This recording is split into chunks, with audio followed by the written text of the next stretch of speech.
Doctor ortho Ayurvedic oil and capsule, अब दर्द भी घुटने टेकेगा। डोनाल्ड ट्रंप ने ईरान को दी कड़ी चेतावनी, कहा अगर ईरान ने उनकी हत्या की कोशिश की तो अमेरिका की 1000 मिसाइलें तुरंत हमला करेंगे ईरान को तबाह।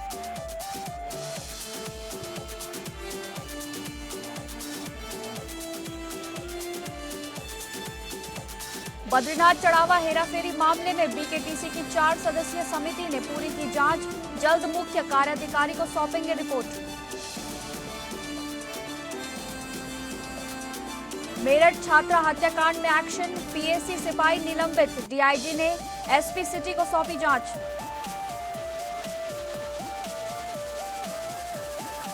आंध्र प्रदेश में नौसेना को मिला नया ताकतवर युद्धपोत महेंद्र गिरी, रक्षा मंत्री राजनाथ सिंह ने कहा यह देश की सुरक्षा में मील का पत्थर।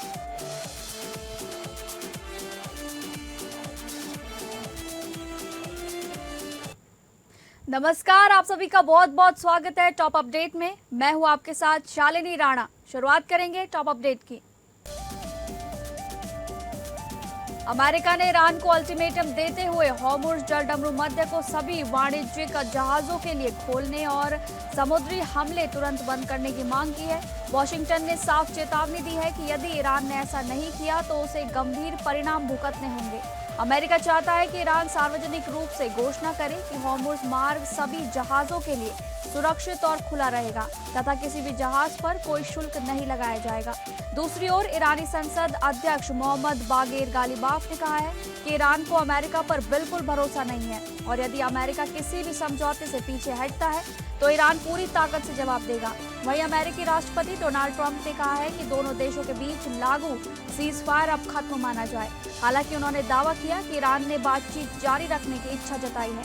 बढ़ते तनाव के बीच कतर के वार्ताकार तेहरान पहुंच गए हैं और दोनों देशों के बीच संवाद बहाल कराने की कोशिशें तेज हो गई हैं। अमेरिका और ईरान के बीच बढ़ते टकराव ने एक बार फिर पूरे पश्चिम एशिया में तनाव बढ़ा दिया है। अब दुनिया की नजर इस बात पर टिकी है कि कूटनीतिक प्रयास सफल होते हैं या हालात और ज्यादा बिगड़ते हैं। अमेरिका और ईरान के बीच बढ़ते तनाव के बीच अमेरिकी राष्ट्रपति डोनाल्ड ट्रंप ने ईरान को लेकर बेहद सख्त और आक्रामक बयान दिया है। ट्रंप ने अपने सोशल मीडिया प्लेटफॉर्म पर दावा किया कि अमेरिका की 1000 मिसाइलें पूरी तरह तैयार हैं और उनका निशाना ईरान की ओर है। उन्होंने चेतावनी दी कि यदि ईरान ने उनके खिलाफ किसी भी तरह की हत्या की साजिश रची या उसे अंजाम देने की कोशिश की तो अमेरिका कड़ा सैन्य जवाब देगा। ट्रंप ने कहा कि इस संबंध में आवश्यक आदेश पहले ही जारी किए जा चुके हैं और अमेरिकी सेना पूरी तरह तैयार, सक्षम और कार्रवाई के लिए तत्पर है। उनके इस बयान ने दोनों देशों के बीच पहले से जारी तनाव को और बढ़ा दिया है। ट्रंप का यह संदेश ऐसे समय आया है जब वॉशिंगटन और तेहरान के रिश्तों में लगातार तल्खी बनी हुई है। विशाखापट्टनम में आयोजित समारोह में रक्षा मंत्री राजनाथ सिंह ने अत्याधुनिक युद्धपोत आईएनएस महेंद्र गिरी भारतीय नौसेना को समर्पित किया, जिससे देश की समुद्री सुरक्षा को नई मजबूती मिली है।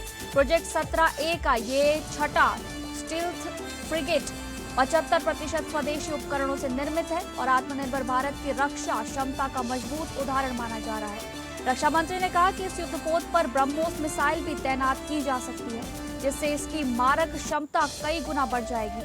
आईएनएस महेंद्र गिरी हवा, समुद्र और पानी के भीतर से आने वाले खतरों को एक साथ प्रभावी जवाब देने में सक्षम है।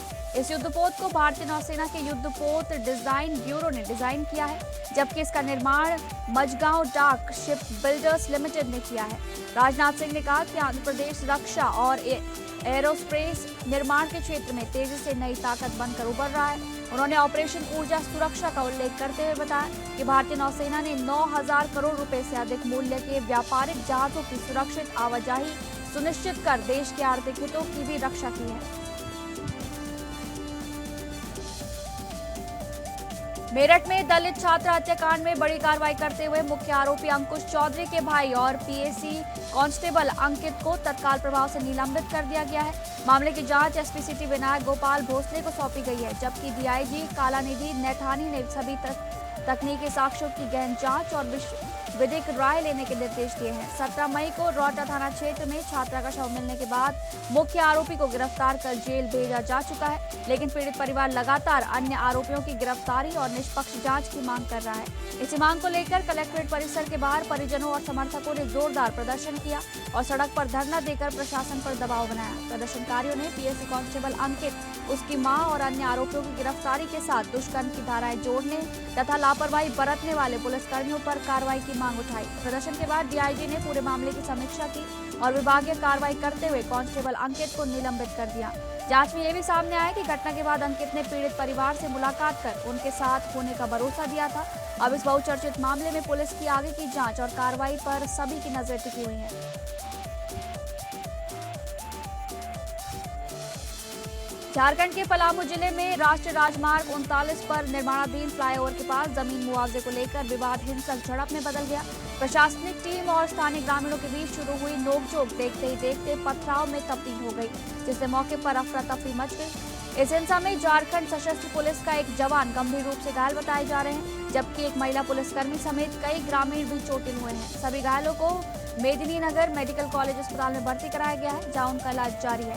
घटना की सूचना मिलते ही पुलिस और अतिरिक्त सुरक्षा बल मौके पर पहुंचा तथा हालात पर काबू पाने के लिए इलाके में सुरक्षा व्यवस्था और कड़ी कर दी गई। प्रशासन ने पहले ही बीएनएसएस की धारा 163 लागू कर निषेधाज्ञा लगाई थी, लेकिन इसके बावजूद बड़ी संख्या में ग्रामीण विरोध प्रदर्शन के लिए पहुंच गए। ग्रामीणों का आरोप है कि फ्लाईओवर परियोजना के लिए अधिग्रहित जमीन का उचित मुआवजा अब तक नहीं मिला है और जब तक उनकी मांगे पूरी नहीं होंगी, निर्माण कार्य आगे नहीं बढ़ने दिया जाएगा।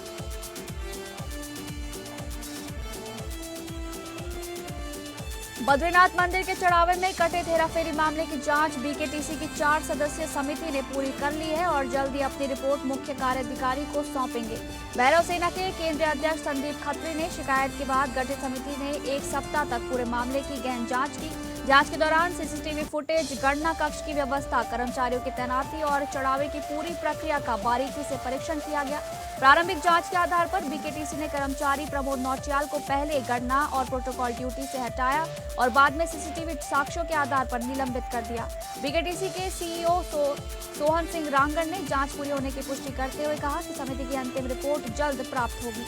बद्रीनाथ धाम में दान की राशि सीसीटीवी और वरिष्ठ अधिकारियों की निगरानी में गिनी जाती है तथा बैंक कर्मचारियों को सौंपकर जमा कराई जाती है। इस प्रक्रिया में कुछ श्रद्धालुओं की स्वैच्छिक भागीदारी भी होती है, जिसका पूरा रिकॉर्ड मंदिर समिति के पास सुरक्षित रहता है। अब सभी की नजर जांच रिपोर्ट पर टिकी है, जिसके आधार पर आगे की कार्रवाई तय की जाएगी।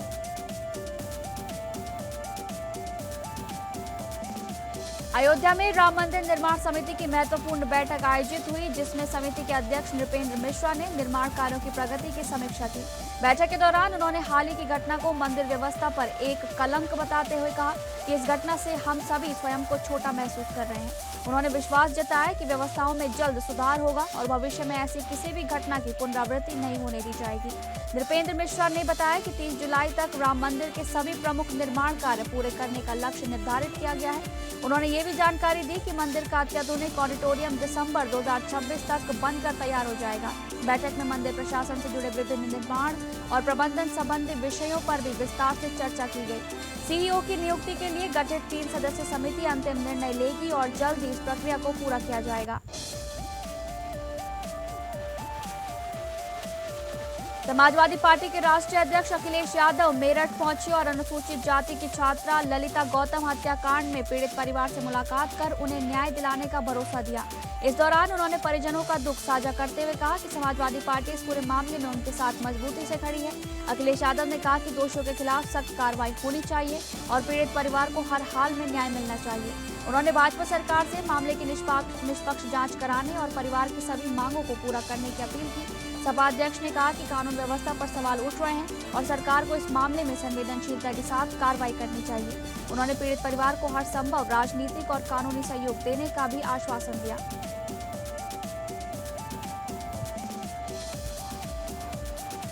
छत्तीसगढ़ के बेमेतरा जिले के भिंबौरी नगर पंचायत में उप मुख्यमंत्री अरुण साव ने दानवीर स्वर्गीय तुलाराम परगनिहा की प्रतिमा पर माल्यार्पण कर उन्हें श्रद्धांजलि अर्पित की। इस दौरान उन्होंने लगभग 5 करोड़ रुपए की लागत से बनने वाले नवीन महाविद्यालय और किसान सामुदायिक भवन का भूमि पूजन कर विकास कार्यों की शुरुआत की।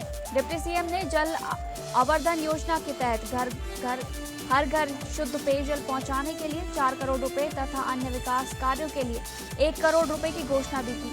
कार्यक्रम में विभिन्न सरकारी योजनाओं के हितग्राहियों को सामग्री, चेक, राशन कार्ड और प्रधानमंत्री आवास योजना की प्रतीकात्मक चाबियां वितरित की। उन्होंने कहा कि राज्य सरकार शिक्षा, आधारभूत सुविधाओं और ग्रामीण विकास को प्राथमिकता देकर तेजी से काम कर रही है।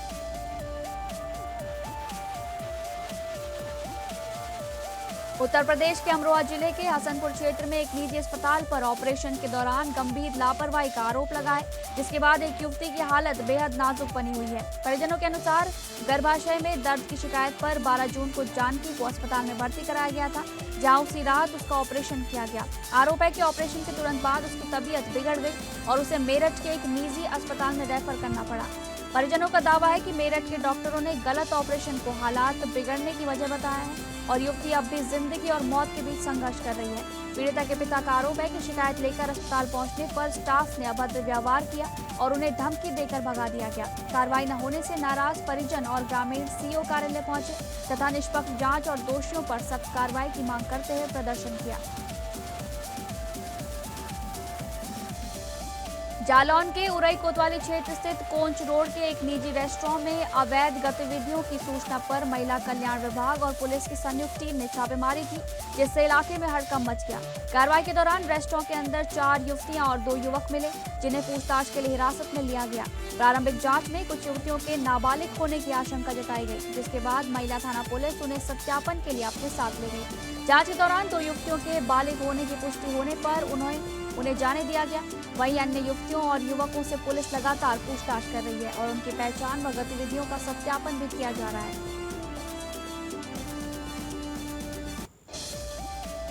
जालौन की उरई जिला एवं स्तर न्यायालय ने 6 वर्ष पुराने चर्चित पत्नी हत्याकांड में दोषी पति जितेंद्र कुमार को आजीवन कारावास और 5,000 रुपए के जुर्माने की सजा सुनाई है।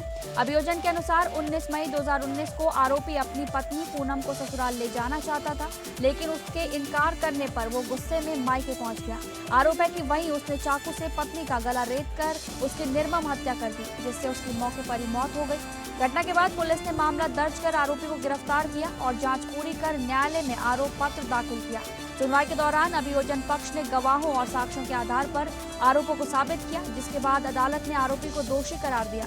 न्यायालय ने दोषी को आजीवन कारावास के साथ 5,000 रुपए का अर्थदंड भी लगाया है। झांसी के मऊरानीपुर में दिन दहाड़े बीच सड़क हुई मारपीट की घटना का सीसीटीवी वीडियो सामने आने के बाद मामला चर्चा का विषय बन गया है। आरोप है कि बाइक से जा रहे इंद्रेश उर्फ अन्नू मिश्रा को आधा दर्जन लोगों ने रोककर करीब 10 मिनट तक जमकर पीटा, जिससे मौके पर अफरा तफरी मच गई और यातायात भी प्रभावित हुआ। पूरी घटना पास में लगे सीसीटीवी कैमरे में कैद हो गई, जिसका वीडियो अब सोशल मीडिया पर तेजी से वायरल हो रहा है। पीड़ित इंद्रेश मिश्रा का आरोप है कि मारपीट के दौरान आरोपियों ने उनसे करीब 20,000 रुपए भी छीन लिए। वहीं दूसरे पक्ष के राहुल सिंह परिहार ने भी इंद्रेश और उसके साथियों पर मारपीट तथा 2,000 रुपए लूटने का आरोप लगाते हुए पुलिस को तहरीर दे दी। दोनों पक्षों की शिकायत के आधार पर मऊरानीपुर पुलिस ने गंभीर धाराओं में मुकदमा दर्ज कर लिया है। पुलिस का कहना है कि वायरल सीसीटीवी फुटेज और अन्य साक्ष्यों के आधार पर पूरे मामले की निष्पक्ष जांच की जा रही है। जांच में जो भी तथ्य सामने आएंगे, उनके आधार पर आगे की कानूनी कार्रवाई की जाएगी।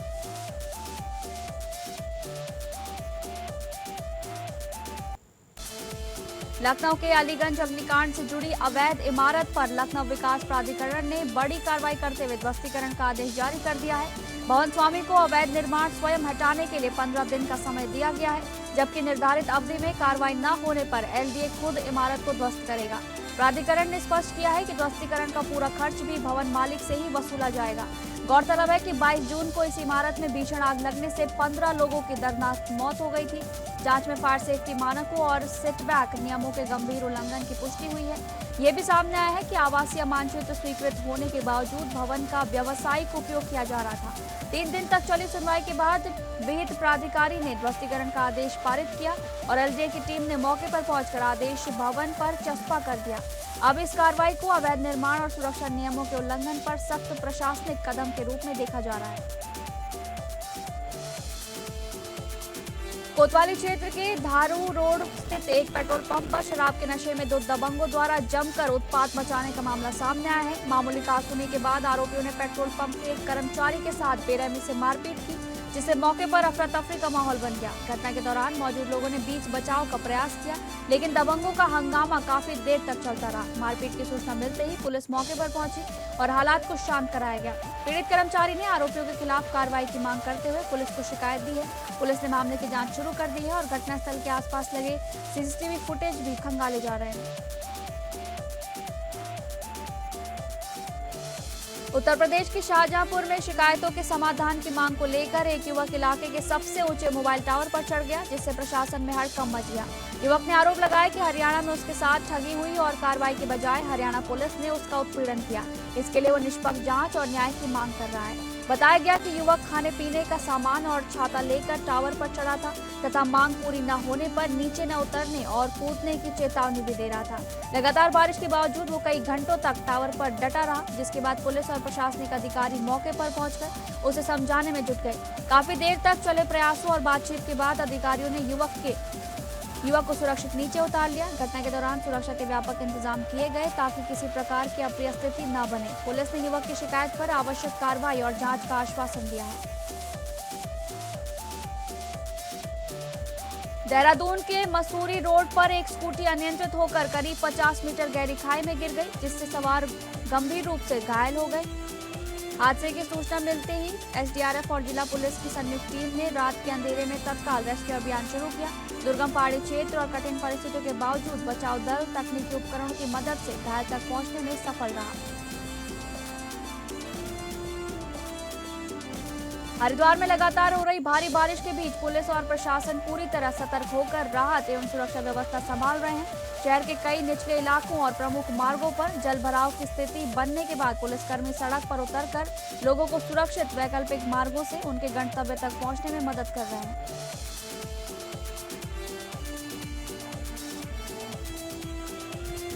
उन्नाव में शुक्रवार देर रात हुए भीषण सड़क हादसे में 3 यात्रियों की दर्दनाक मौत हो गई, जबकि रोडवेज बस का कंडक्टर गंभीर रूप से घायल हो गया।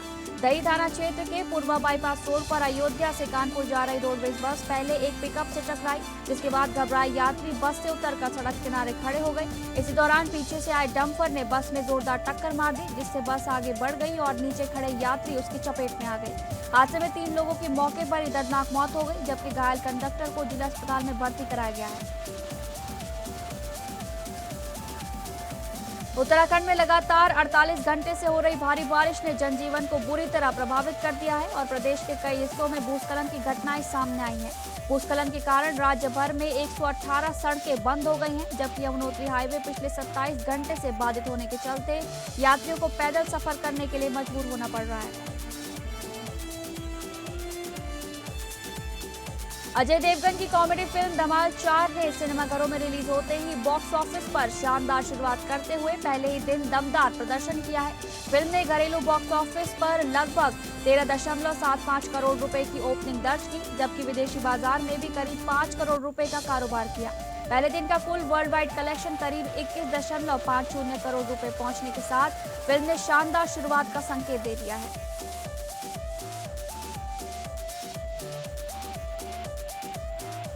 टॉप अपडेट में बस इतना ही।